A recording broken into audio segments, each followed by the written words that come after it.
नमस्कार, बहुत बहुत स्वागत आप सभी का। न्यूज 18 प्राइम देख रहे हैं आप सबके साथ मैं हूं प्रियंका राय। रात 9 बजे के बुलेटिन की शुरुआत चूरू के सरदार शहर से मिल रही बड़ी खबर से करते हुए मारपीट में दलित की मौत मामले में एक बड़ा अपडेट आपको बता दें। प्रदर्शनकारियों ने रतनगढ़ हनुमानगढ़ हाईवे जाम किया है। मौके पर भारी संख्या में पुलिस जाब्ता तैनात है। प्रशासन और संघर्ष समिति के बीच दूसरे दौर की वार्ता लगातार जारी है। राजकीय अस्पताल के आगे सर्व समाज की ओर से धरना भी जारी है। परिजनों को 1 करोड़ नौकरी देने की भी मांग की जा रही है और इसी को लेकर धरना प्रदर्शन किया जा रहा है। और खबरों में आगे बढ़ेंगे। मध्य प्रदेश की राजधानी भोपाल में राज्यपाल ने आज मोहन मंत्रिमंडल के कुल 28 मंत्रियों ने पद और गोपनीयता की शपथ दिलाई। 18 को कैबिनेट मंत्री जबकि 6 विधायकों को राज्य मंत्री स्वतंत्र प्रभार मिला है, तो वहीं 4 राज्य मंत्रियों ने भी शपथ ली। इस रिपोर्ट में देखिए।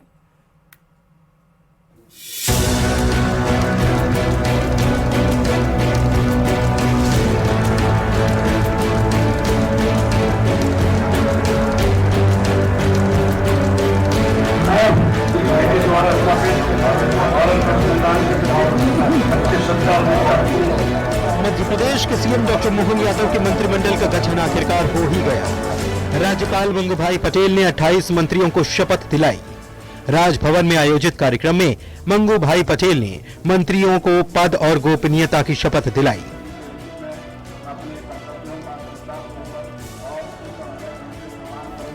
मंत्रियों में 18 को कैबिनेट जबकि 6 को राज्य मंत्री स्वतंत्र प्रभार मिला है, जबकि 4 राज्य मंत्री बनाए गए हैं। सबसे पहले कैबिनेट मंत्रियों ने शपथ ली। इनमें सबसे पहले प्रहलाद पटेल, राकेश सिंह, कैलाश विजयवर्गीय, उदय प्रताप सिंह, करण सिंह वर्मा ने कैबिनेट मंत्री के तौर पर शपथ ली।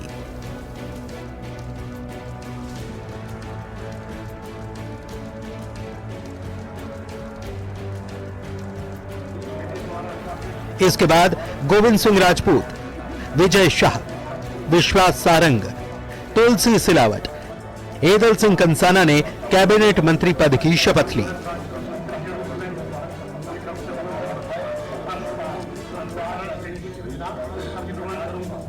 इन लोगों के बाद चैतन्य काश्यप, नारायण कुशवाहा, प्रद्युम्न सिंह तोमर, इंदर सिंह परमार, नागर सिंह चौहान, राकेश शुक्ला ने कैबिनेट मंत्री के तौर पर शपथ ली।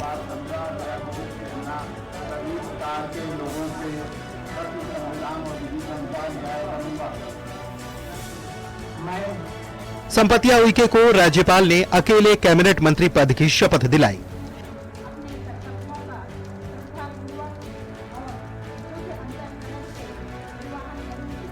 कैबिनेट मंत्रियों के बाद राज्य मंत्री स्वतंत्र प्रभार के तौर पर कृष्णा गौर, धर्मेंद्र लोधी, दिलीप जायसवाल, गौतम टेटवाल, लखन पटेल, नारायण पवार ने पद और गोपनीयता की शपथ ली। वहीं 4 राज्य मंत्रियों में राधा सिंह, प्रतिमा बागरी, दिलीप अहिरवार और नरेंद्र शिवाजी पटेल को राज्यपाल ने शपथ दिलाई। सभी मंत्रियों को राज्यपाल और सीएम डॉक्टर मोहन यादव ने बधाई दी। प्रदेश में नई सरकार और मंत्रिमंडल दोनों का गठन अब हो चुका है। उम्मीद है आने वाले समय में सरकार प्रदेश के विकास में तेजी से काम करेगी। Bureau report, news 18। तो राजस्थान में भी मंत्रिमंडल के विस्तार को लेकर विधायक बेकरार हैं। आज एमपी में मंत्रिमंडल का विस्तार हो गया। ऐसे में सबकी निगाहें अब राजस्थान पर हैं। इस रिपोर्ट में देखिए। एमपी में हुआ मंत्रिमंडल का विस्तार। राजस्थान में बढ़ा विधायकों का इंतजार। राजभवन में शामियाना सजकर तैयार। विधायक बेकरार, दिन का इंतजार।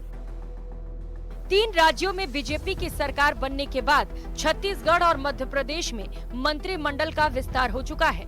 अब ऐसे में सभी की नजरें राजस्थान पर टिकी हुई हैं।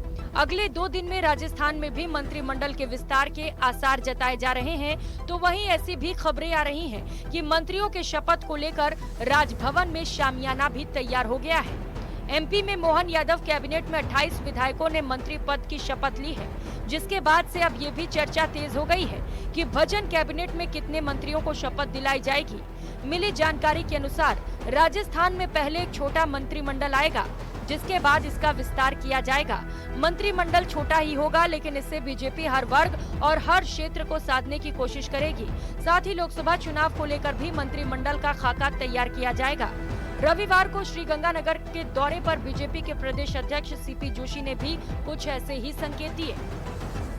देखिए, मंत्रिमंडल गठन चूंकि एक छोटा मंत्रिमंडल अभी आएगा, उसके बाद एक्सपांशन होगा।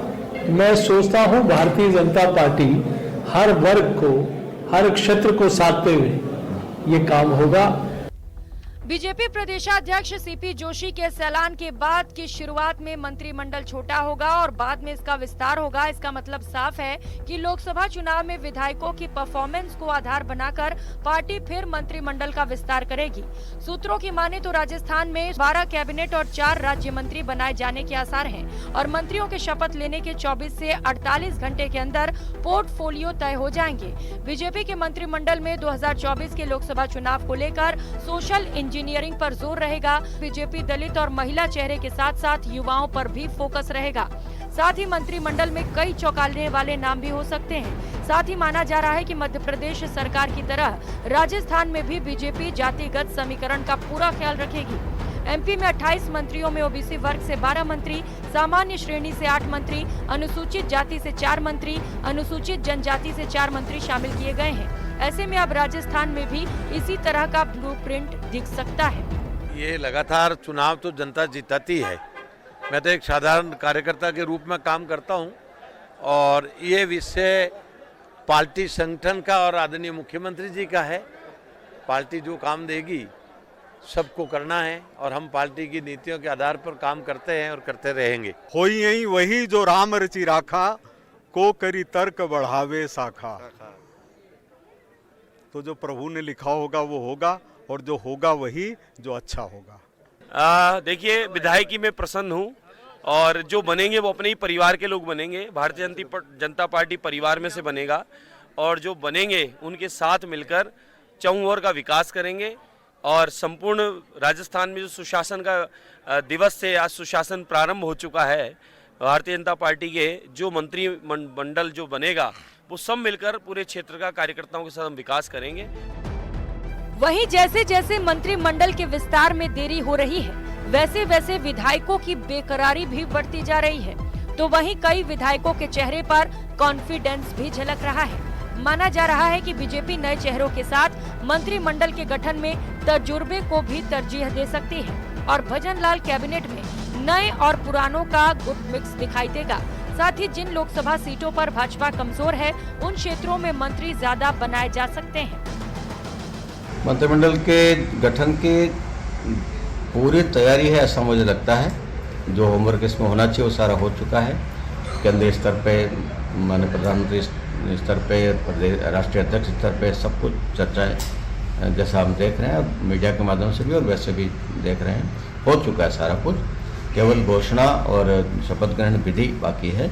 मैं तो संगठन का सिपाही हूँ। संगठन जो भी आदेश देगा और माननीय मुख्यमंत्री जी जिस किसी को भी अपनी टीम में लेना चाहेंगे उनका विशेषाधिकार है और उस विशेषाधिकार के ऊपर कोई भी अतिक्रमण नहीं कर सकता। न मेरा भी अधिकार नहीं है, इसमें उनका अधिकार है और उनके अधिकार को उनको प्रयोग करना है। अगर वो मुझे किसी रूप में काम में लेना चाहते हैं, जिस रूप में भी लेना चाहे, मैं अपने आप को सौभाग्यशाली मानूंगा। मध्य प्रदेश में जिस तरह से आज 28 मंत्रियों ने शपथ ली है, जाहिर है राजस्थान में भी 16 से 20 मंत्री बनाए जा सकते हैं।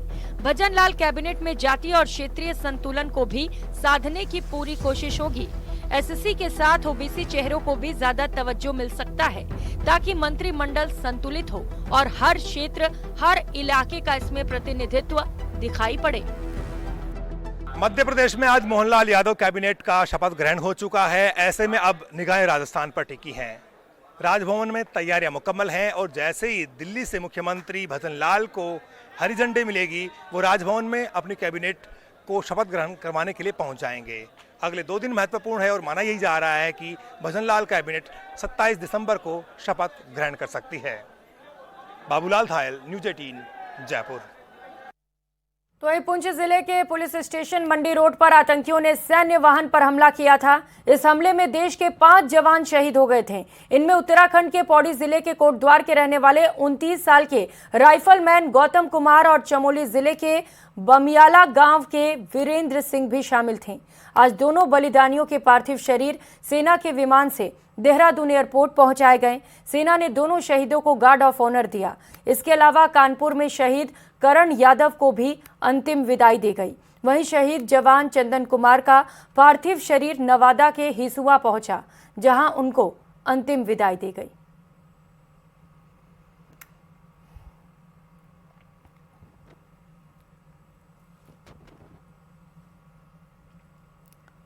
उधर पुंछ में आतंकियों की तलाश में सुरक्षा बल का सर्च ऑपरेशन लगातार जारी है। जल्द ही सुरक्षा बल इस कायराना हमले का बदला ले लेंगे।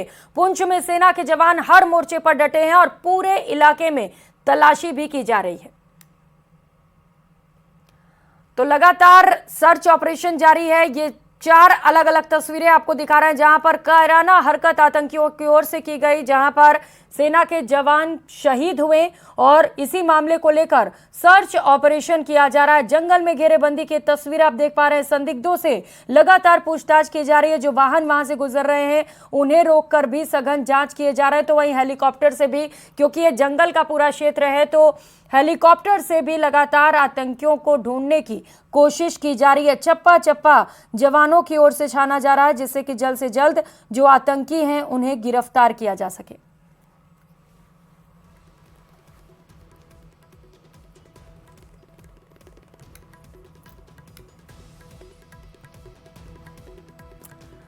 तो वहीं जम्मू के अखनूर से सुरक्षा बल और जम्मू कश्मीर पुलिस ने पाकिस्तान की ड्रोन वाली साजिश को नाकाम कर दिया। सर्च ऑपरेशन के दौरान जवानों को बड़ी कामयाबी मिली और सीमा पर ड्रोन से गिराया गया एक बड़ा पैकेट भी बरामद किया, जिसमें भारी मात्रा में हथियार और गोला बारूद के साथ ही 35,000 रुपए भी मिले हैं।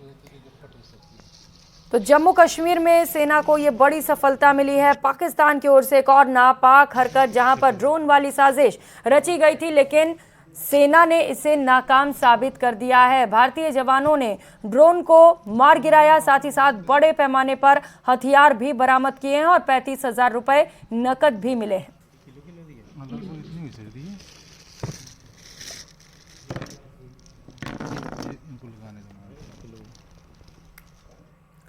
तो वहीं भारतीय सेना प्रमुख जनरल मनोज पांडे ने पुंछ सेक्टर का दौरा किया। इस दौरान उन्होंने सेना के जवानों और अधिकारियों से मुलाकात की। पिछले दिनों राजौरी पुंछ सेक्टर में आतंकवादी गतिविधियों में बढ़ोतरी देखी गई थी। इसके चलते सेना प्रमुख जनरल मनोज पांडे के दौरे को काफी अहम माना जा रहा है। राजौरी आतंकवादी हमले में शामिल आतंकियों की तलाश जारी है। वहीं सेना प्रमुख के दौरे के चलते आसपास के क्षेत्रों में सुरक्षा के कड़े इंतजाम भी किए गए। भारतीय सेना प्रमुख जनरल मनोज पांडे ने पुंछ सेक्टर का दौरा किया। इस दौरान सेना के अधिकारियों में उन्हें मौजूदा सुरक्षा स्थिति के बारे में भी जानकारी दी गई। जनरल मनोज पांडे ने कमांडर्स के साथ मौजूदा स्थिति पर भी बातचीत की। और पाकिस्तान में एक और आतंकवादी की संदिग्ध हालात में मौत की सूचना है। सोमवार को एक और आतंकवादी की मौत हो गई। बताया जा रहा है कि लश्कर के आतंकवादी अब्दुल्ला शाहीन को एक अज्ञात वाहन ने टक्कर मार दी, जिससे उसकी मौत हो गई। ये घटना कसूर इलाके की है। अब्दुल्ला शाहीन को जिहादी गुरु के नाम से जाना जाता था। आतंकवादी लश्कर-ए-तैयबा के लिए भर्ती करने वालों के रूप में अपनी भूमिका के लिए जाने जाने वाले अब्दुल्ला शाहीन को कसूर में एक अज्ञात वाहन ने टक्कर मार दी। घटना अचानक घटी, जिससे उसकी घटनास्थल पर ही तत्काल मौत हो गई।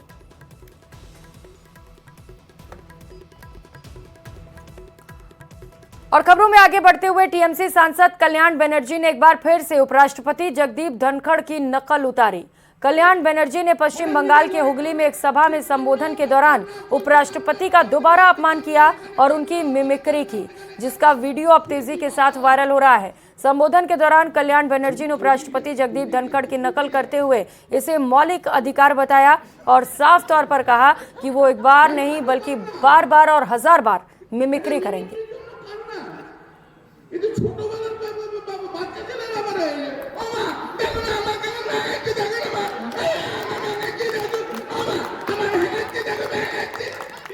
मैं 1000 बार करूंगा। अब उनकी राजनीति का यही स्तर है। तो राहुल गांधी क्यों चुप है? राहुल गांधी चुप है, ममता चुप है, देश की जनता जवाब देगी। मैं भरोसा करता हूँ। राइट टू प्रोफेशन तो हर एक का है कि वो अपने मन का काम कर पाए, पर वो क्या कहते हैं मखौलबाजी या जो इस तरीके की लोग काम करते हैं, स्टैंड अप कॉमेडियन जिनको कहा जाता है, वो प्रोफेशन होता है। संसद के बाहर कहीं कर सकते हैं आप, संसद के अंदर नहीं कर सकते, क्योंकि संसद में संसदीय प्रणाली से ही काम होगा और संसदीय प्रणाली में असंसदीय क्या है वो भी आपके सामने है। आप अपने इलाके में 10-20 रुपये 5 रुपये की टिकट लगा के खूब ये काम करिए। तो वहीं प्रधानमंत्री नरेंद्र मोदी ने सोमवार को स्वतंत्रता सेनानी पंडित मदन मोहन मालवीय की संकलित रचनाओं के 11 खंडों की प्रथम श्रृंखला का विमोचन किया और कहा कि उनके जैसे व्यक्तित्व सदियों में एक बार जन्म लेते हैं तथा आने वाले कई सदियां उनसे प्रभावित होती रहेंगी।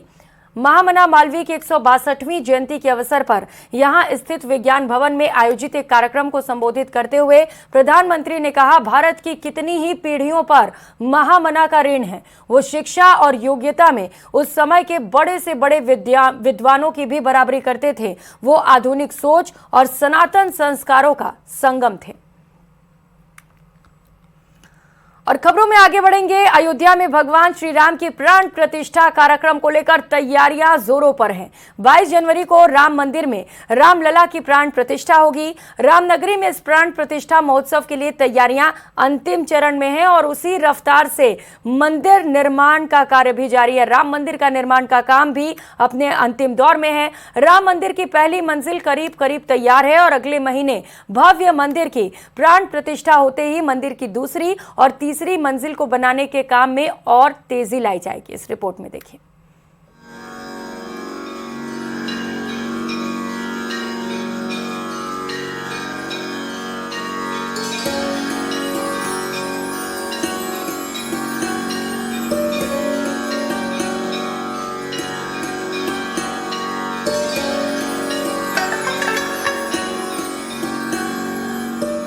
घिस रहे हैं,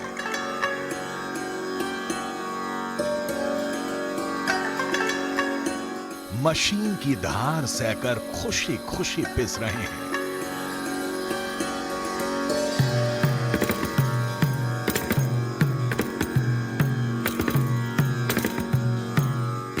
कारीगर के हाथों मार खा खा कर निखर रहे हैं।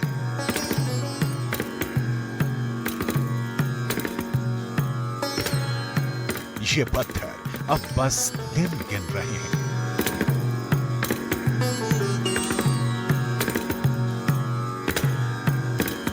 ये पत्थर रामलला के चरणों में अर्पित होने के लिए तड़प रहे हैं।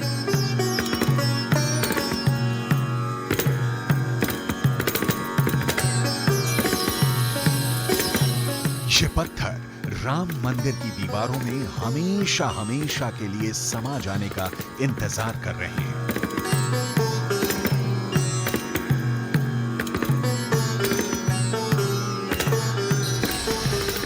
राम मंदिर के निर्माण में इस्तेमाल होने वाले ये पत्थर दिन रात तराशे जा रहे हैं। उन पर खूबसूरत नक्काशी हो रही है। पत्थरों को चमकाने का काम युद्ध स्तर पर चल रहा है। राम मंदिर की पहली मंजिल लगभग तैयार है। 22 जनवरी को रामलला की मूर्ति की प्राण प्रतिष्ठा होगी और फिर मंदिर के दूसरे और तीसरे फ्लोर का काम और भी तेजी पकड़ लेगा।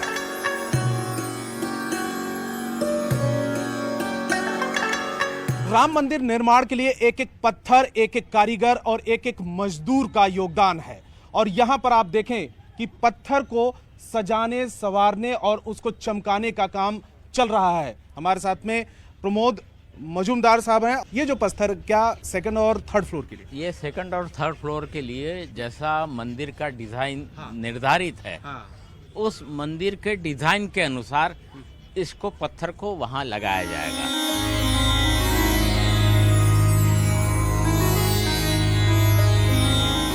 प्राण प्रतिष्ठा के बाद अयोध्या में राम मंदिर में श्रद्धालुओं का तांता लग जाएगा।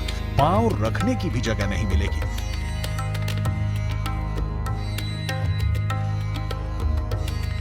मगर प्लान इस तरह बनाया गया है कि मंदिर के दूसरे और तीसरे फ्लोर के निर्माण में भी कोई खलल नहीं पड़ेगा और श्रद्धालु राम लला के भी दर्शन कर सकेंगे।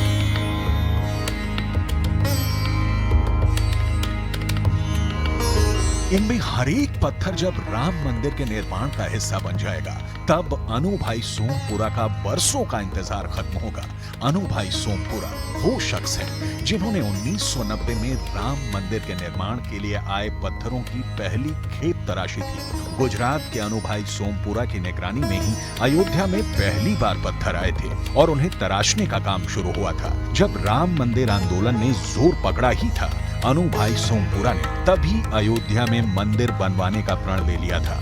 कोई कारीगर मजदूर उनके साथ अयोध्या जाने को तैयार नहीं हुआ तो उन्होंने खुद ही बीड़ा उठाया और गुजरात से अपना घर बार छोड़कर अयोध्या पहुंच गए। मैं 1990 से यहाँ आया था, तो सीबी सोमपुरा जी आर्किटेक्ट है, उन्होंने मेरे को यहाँ भेजा था कि आप अयोध्या जाइए 5 कारीगर लेके। लेकिन मैंने कारीगर को पूछा तो कोई यहाँ आने के लिए तैयार नहीं थे। इसके बाद हमारा छोटा भाई और मेरा एक लड़का, हम तीनों आए थे यहाँ पर। और खबरों में आगे बढ़ेंगे। सपा नेता स्वामी प्रसाद मौर्य का फिर से विवादित बयान सामने आया। हिंदुत्व को लेकर स्वामी प्रसाद ने कहा है कि ये कुछ लोगों के लिए धंधा है। हम वही कह रहे हैं जो पहले कई लोगों ने कहा। हम कुछ कहते हैं तो एफआईआर दर्ज कर दी जाती है। तो एक बार फिर से विवादित बयान सुनिए क्या कुछ कहा। कुछ लोगों के लिए धंधा है, तब पूरे देश में भूचाल लग जाता है।